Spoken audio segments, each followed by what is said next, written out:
നമസ്കാരം സാറേ. ഇപ്പോൾ വൈകി എന്ന തരത്തിലുള്ള ആരോപണങ്ങളൊക്കെ ഉണ്ടായിരുന്നു. പലതരത്തിലുള്ള സംസാരങ്ങളൊക്കെ പ്രചരണങ്ങളുണ്ടായി. ശരിക്കും പറഞ്ഞു കഴിഞ്ഞാൽ സമയബന്ധിതമായി തന്നെ വളരെ റിസ്ക് എടുത്തുകൊണ്ട് മെഡിക്കൽ കോളേജിലെ ചില ഭാഗങ്ങൾ തൂണുകളൊക്കെ തടസ്സമായി നിന്നത് പൊളിച്ചു മാറ്റി, മറ്റ് സംവിധാനങ്ങളൊക്കെ യന്ത്രങ്ങൾ ഉപയോഗിച്ചുകൊണ്ട് അറുത്തു മാറ്റിയൊക്കെ വേഗത്തിൽ തന്നെ ഒന്നല്ല 3 മണ്ണുമാന്തി യന്ത്രങ്ങൾ സമയബന്ധിതമായി എത്തിക്കാൻ കഴിഞ്ഞു എന്നാണോ മെഡിക്കൽ കോളേജ് വിശ്വസിക്കുന്നത്? നമുക്ക് ഈ അപകടം നടന്ന സ്ഥലത്ത് അപകടം നടന്നൊരു 15 മിനിറ്റിനുള്ളിൽ അവിടെ എത്തിയും ബാക്കി മുഴുവൻ സമയം അവിടെ ഉണ്ടായിരുന്നു എന്നുള്ള രീതിയിലാണ് ഞാൻ ഇത് പറയുന്നത്. സുരക്ഷ ഈ അപകടത്തിന് ശേഷം നടന്ന റെസ്ക്യൂ ഓപ്പറേഷൻസിൻ്റെ കാര്യത്തിൽ ഒരു അമാന്തമോ അലംഭാവമോ ഇല്ലയെന്ന് മാത്രമല്ല, വളരെ കാര്യക്ഷമമായിട്ടും വളരെ അതിവേഗത്തിലുമാണ് കാര്യങ്ങൾ ചെയ്യാനായിട്ട് സാധിച്ചത്. ഉദാഹരണം പറഞ്ഞാൽ ആ വാർഡുകളിൽ വാർഡ് 11, വാർഡ് 14, വാർഡ് 10 തുടങ്ങിയ വാർഡുകളിലുണ്ടായിരുന്ന 110ഓളം രോഗികളെ ഏതാണ്ട് ഒരു 15 മിനിറ്റിനുള്ളിൽ തന്നെ വളരെ സുരക്ഷിതമായിട്ട് മറ്റ് സേഫായിട്ട് വാർഡുകളിലേക്ക് മാറ്റാനായിട്ട് അവിടെ ഉണ്ടായിരുന്ന സ്റ്റാഫ്, സ്റ്റുഡൻസ്, PG റെസിഡൻസ് എല്ലാവരും കൂടി ചേർന്നത്. That is on one side, further പ്രശ്നങ്ങൾ ഉണ്ടാവാതിരിക്കാൻ.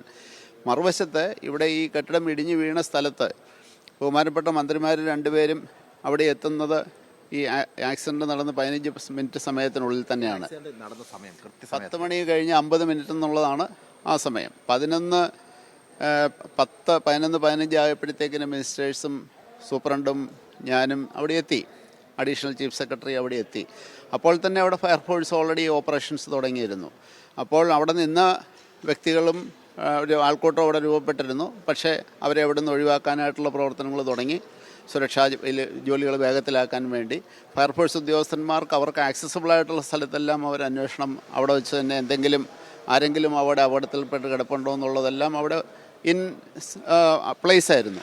പിന്നെ ആ കെട്ടിടത്തിൻ്റെ നിർമ്മാണം പഴയ കെട്ടിടമാണ്. അതിൻ്റെ രീതി കൊണ്ട് അങ്ങോട്ട് JCB എത്തിക്കാനായിട്ടുള്ള പ്രായോഗിക ബുദ്ധിമുട്ടുണ്ടായിരുന്നു. പക്ഷേ ആ JCBകൾ 3 ഹിറ്റാച്ച്, ചെറിയ രീതിയിലുള്ള ഹിറ്റാച്ചുകൾ ആ ബ്രിഡ്ജിൽ കൂടെ ഇവിടെ കൊണ്ടുവന്ന് അവിടെയുള്ള തടസ്സങ്ങളെല്ലാം മാറ്റി എത്തി. അതിൻ്റെ മിനിമം സമയം മാത്രമേ അവിടെ എടുത്തിട്ടുള്ളൂ. ആ ഒരു മിനിമം സമയത്തിനുള്ളിൽ അവിടെ എത്തുകയും അതൊരു അരമണിക്കൂറിനുള്ളിൽ തന്നെ 11:15 തന്നെ അവിടെ JCBകൾ എത്തുകയും അതിൻ്റെ രക്ഷാപ്രവർത്തനങ്ങൾ വളരെ ത്വരിതഗതിയിൽ നടക്കുകയും ചെയ്തു. ഉടൻ തന്നെ നമ്മൾ JCB എത്തിക്കാൻ വേണ്ടി ഇടപെടുന്നു പെട്ടെന്ന്. ആ JCB ഉൾപ്പെടെയുള്ള കാര്യങ്ങൾ, അല്ലാതെ അവിടുത്തെ റബിൾസ് മാറ്റാനായിട്ട് നമുക്ക് സാധ്യമല്ലല്ലോ. അപ്പോൾ അതെല്ലാം ഒരു താമസവും അവിടെ ഉണ്ടായിട്ടില്ല. അല്പം ആ സാങ്കേതിക പ്രശ്നങ്ങൾ, അവിടെ എത്താനായിട്ടുള്ള തടസ്സങ്ങൾ കൊണ്ടുണ്ടായിട്ടുള്ള താമസം മാത്രമേ അവിടെ ഉണ്ടായിട്ടുള്ളൂ എന്നുള്ളതാണ് അതിൻ്റെ വസ്തുത.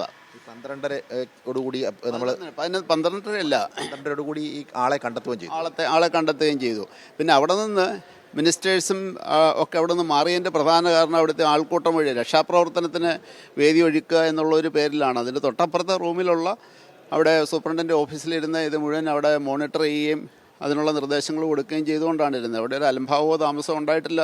അതാണ് വസ്തുത. അവിടെ ഈ തെരച്ചിൽ നടത്തുമ്പോൾ ഇവിടേക്ക് നമ്മളിപ്പോൾ നിൽക്കുന്ന ഈ പുതിയ കെട്ടിടത്തിലേക്ക് രോഗികളെ മാറ്റുന്നതിന് വേണ്ടിയുള്ള ക്രമീകരണങ്ങൾ നിങ്ങൾ ഒരുക്കിക്കൊണ്ടിരിക്കുകയായിരുന്നു? തീർച്ചയായിട്ടും. കാരണം സൈമൾട്ടേനിയസ് ആയിട്ട്, പാരലായിട്ട് ഒരുപാട് കാര്യങ്ങൾ ചെയ്യേണ്ടിയിരുന്ന ഒരു അവസരമാണത്.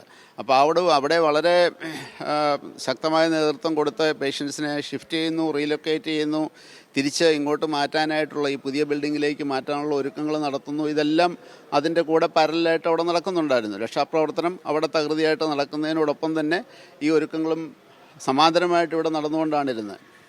ഈ സർജിക്കൽ ബ്ലോക്കിൽ എത്ര ഓപ്പറേഷൻ തിയേറ്ററുകളുണ്ട്, എത്ര കിടക്കകളുണ്ട്? ഈ ഓപ്പറേഷൻ തിയേറ്ററുകൾ കൂടി പണി പൂർത്തിയായതിനു ശേഷം ഇങ്ങോട്ടേക്ക് പൂർണ്ണമായും ആശുപത്രി പ്രവർത്തനം മാറ്റാമെന്നായിരുന്നു കരുതിയിരുന്നത്?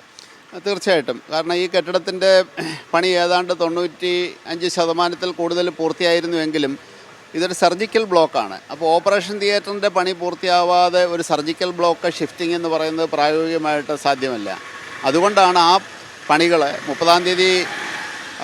മെയ് 30 ബഹുമാനപ്പെട്ട മന്ത്രിമാരുടെ സാന്നിധ്യത്തിൽ നടന്ന മീറ്റിങ്ങിൽ ജൂലൈ 31 ഈ പണികളൊക്കെ പൂർത്തിയാക്കി ഇങ്ങോട്ടുള്ള ട്രാൻസ്ഫർ പൂർത്തിയാക്കാൻ വേണ്ടിയുള്ള ഒരു കൗണ്ട് ഡൗൺ, ഒരു ടൈം ലൈൻ വെച്ചിട്ട് കൗണ്ട് ഡൗൺ നടത്തിയുള്ള പ്രവർത്തനങ്ങൾ ദിവസേന പ്രിൻസിപ്പലും സൂപ്രണ്ടും ഒക്കെ ചേർന്നത് വിലയിരുത്തി അത് നടത്തിക്കൊണ്ടിരിക്കുകയായിരുന്നു. പിന്നെ ഈ ബിൽഡിങ്ങിനെ സംബന്ധിച്ചിടത്തോളം ആണെങ്കിൽ 526 സാധാരണ കിടക്കകളും 42 ICU ബെഡുള്ള വളരെ ബൃഹത്തായിട്ടുള്ള 8 നിലയിലുള്ള ഒരു വലിയ സംരംഭമാണ് ഇത്. ഇങ്ങോട്ട് അവിടെ നിലവിൽ അതിൻ്റെ സമാന്തരമായ സ്ഥാനത്ത് നേരത്തെ 360 ബെഡുകളുടെ സ്ഥാനത്താണ് ഇവിടെ 580ഓളം ബെഡുകളുള്ള ഒരു സംവിധാനത്തിലേക്കാണ്, വളരെ ഒരു മികച്ച സംവിധാനത്തിലേക്ക് മാറ്റാനായിട്ടാണ് നമ്മൾ അതിനുള്ള ശ്രമങ്ങളെല്ലാം ചെയ്തുകൊണ്ടിരുന്നത്.